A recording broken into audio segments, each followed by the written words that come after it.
You keep going back to the conversation, the tone, the way they paused before they answered, the message they didn't reply to right away. And you know it probably wasn't a big deal, but your mind won't let it go. It keeps spinning through every word, every look, every silence, trying to figure out what you missed.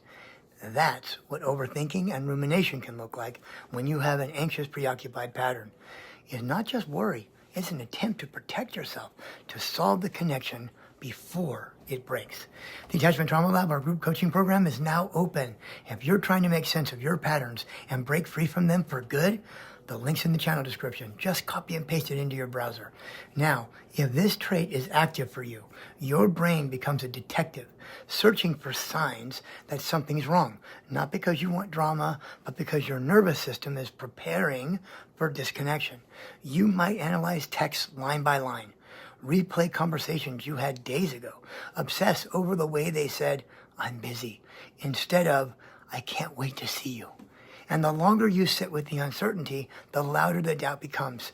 You're not trying to create problems, you're trying to avoid abandonment. But the overthinking becomes a trap because it makes you read threat into things that aren't dangerous. And even when the other person tells you everything is okay, your mind doesn't believe it because the story in your head has already spiraled. That's what overthinking and rumination looks like when it shows up in someone with an anxious, preoccupied pattern. It's not overthinking on purpose. It's survival mode on a loop. It's panic, not a lack of trust in them, but a fear that something's wrong. And it's up to you to figure it out. If this sounds like you weren't overreacting. You were trying to stay connected in the only way your nervous system knew how. You just learned to anticipate loss in order to survive closeness. But you can learn to interrupt the spiral. You can learn to pause before the overthinking takes over. You can learn to feel safe with connection without needing to rehearse every moment in your mind.